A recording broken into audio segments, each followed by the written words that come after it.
Auzubillahiminash-shaytanir-rajim. Bismillahir-rahmanir-rahim.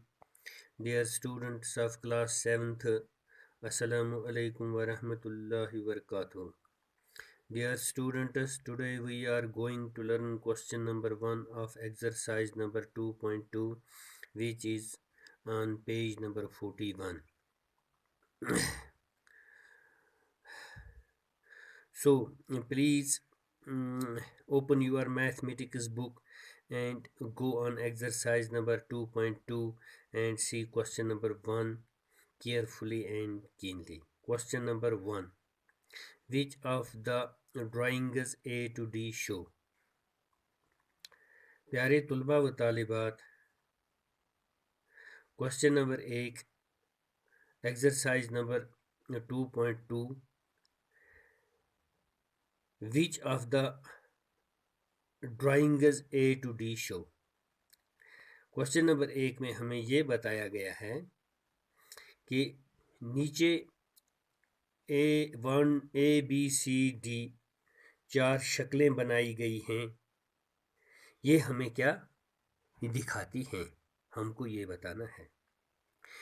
इसका first part, second part, third part और fourth part, 4 part है इसके और नीचे 4 ड्राइंग्स, 4 शक्लें बनाई गई हैं। ये हमें ये जो पार्ट हैं इन शक्लों के साथ हमें मिलाने, कंपेयर करने। तो पहला पार्ट है इसका 2 मल्टीप्लाइड 1/5। ये किसके बराबर होता है? 2 1 2/5। तो दूसरा पार्ट जो इसका है 2 मल्टीप्लाइड 1/2, 2 1 2 2/2। तीसरा पार्ट जो इसका है 3 मल्टीप्लाइड 3/2, तो 3 2 6 6/3। तो इस तरह से चौथा पार्ट है 3 मल्टीप्लाइड 1/4, 3 1 3 3/4। तो जो पहली फिगर है ए पार्ट, इसका जो फिगर बनाई गई है, इसमें देखो बेटा 3 फिगर्स, 3 गोल बनाए गए हैं और इसके हर एक गोल के 3-3 खाने हैं। और इन 3 खानों में आप गौर से देखो बेटा, ये 3 खाने इस फिगर के भी हैं, इसके भी हैं और इसके भी, लेकिन इसके 2 खाने भरे हुए हैं। 1 2 1 खाली है, 1 2 1 खाली है, 1 2 और 1 खाली है। तो ये भरे हुए खाने कितने बन गए बेटा? 2 2 और 2, 2 2 4 और 2 6। तो जिस भी फ्रैक्शन में हमें ऊपर 6 दिखाया गया है वो हम इसके नीचे लिख देंगे। नो सॉरी, हाँ सर, हाँ ठीक है। जिस भी फ्रैक्शन का हमें ऊपर 6 है, इसका डिनोमिनेटर 6 है, वो हम इसके सीध में लिखेंगे। और शक्लें कितनी हैं? 1 2 और 3, ये 3 फिगर्स हैं। नीचे जिसका डिनोमिनेटर 3 होगा, ये इसका आंसर है। तो इसका जो तीसरा पार्ट है वो 6/3 है, तो हमने इसको नीचे लिख दिया 6/3, ये इसका आंसर है। वो क्या हो गया बेटा? इसके पहले ए पार्ट के साथ हमारा इसका जो ऊपर वाला तीसरा जो क्वेश्चन है, तीसरा जो इसका पार्ट है, वो इससे मैच होता है। लिहाजा हमने लिख दिया यहाँ पर तीसरा पार्ट इसका, ये 6/3 है, ये इसका आंसर है। तो इस तरह से बेटा आप बी पार्ट पर जाओ।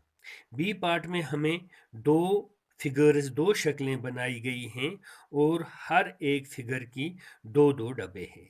पहली फिगर के 2 डब्बे हैं और दूसरी फिगर के भी 2 डब्बे हैं। लेकिन पहली फिगर का एक खाना भरा हुआ है और दूसरी फिगर का भी एक खाना भरा हुआ है। शक्लें कितनी हैं? 2। भरे हुए फिगर कितने हैं? 2। और हमें ये देखना है जिस फ्रैक्शन में हमें 2/2 मिलेगा वो इसके साथ मैच होती है। तो वो फ्रैक्शन कौन सी है? 2 वाली, 2 पार्ट वाली फ्रैक्शन जो है 2/2। लिहाजा हमने इसके सीध में क्या लिख दिया? फ्रैक्शन जो है, ये इसका आंसर जो है, ये दूसरा पार्ट है, वो 2/2 है, ये इसका आंसर है। बेटा आसान तरीका है, ये समझने की आप कोशिश करें, बिल्कुल आप समझ जाएंगे।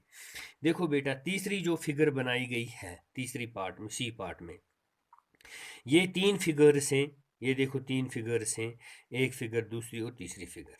हर एक फिगर के ये 4 डब्बे हैं, इसके भी 4 डब्बे, इसके भी 4 डब्बे और इसके भी 4 डब्बे, और हर एक डब्बे में, हर एक फिगर में एक एक डब्बा भरा हुआ है। पहले वाले में एक डब्बा भरा हुआ है, दूसरे वाले में एक डब्बा भरा हुआ है और तीसरे वाले में एक डब्बा। आपको वो फ्रैक्शन देखनी है जिसके जिसका नियोमिनेटर 3 होगा और जिसका डिनोमिनेटर 4 होगा। वो क्यों? क्यों? डब्बे 4 हैं तो इसका डिनोमिनेटर 4 होना चाहिए, और एक एक डब्बा भरा हुआ है, 1 2 और 3, ये 3 डब्बे बन जाते हैं। तो ये वाली फिगर जो हमारे पास है, ये क्वेश्चन पार्ट नंबर कितने में है? 4 में। पार्ट नंबर 4 में हमारे पास 3/4 है, 3/4 है। लिहाजा जो ये इसका सी पार्ट है, सी पार्ट का आंसर जो होगा वो कौन सा पार्ट होगा? 4 पार्ट।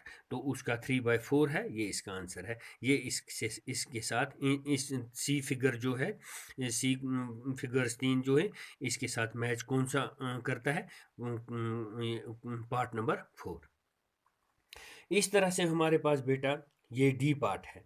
डी पार्ट में 2 फिगर्स हैं, 2 फिगर्स हैं, और हर एक फिगर के 5-5 खाने बने हुए हैं।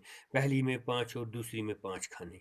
तो हर एक फिगर में एक खाना भरा हुआ है, दूसरी फिगर में भी एक खाना भरा हुआ है। तो हमको वो फ्रैक्शन देखनी है जिसका नियोमिनेटर 2 होगा। तो 2 किसका है? 2 नियोमिनेटर इसका है बेटा पहले पार्ट का, 2/5। तो इसके साथ जो ये डी पार्ट है इसका, ये फिगर्स 2 हैं, ये डी पार्ट के साथ पहला पार्ट जो है ये इसके साथ मैच करता है, 2/5। तो ये इसका आंसर है बेटा। इस तरह से हमें ए पार्ट, बी पार्ट और सी और डी पार्ट हमने इस तरह से इनके जो इसके साथ मैच किया हमने ये इसके पार्ट। तो इस तरह से ये क्वेश्चन मुकम्मल हो गया। तो इंशाल्लाह हम कल इसका दूसरा क्वेश्चन करेंगे। बाकी वस्सलाम।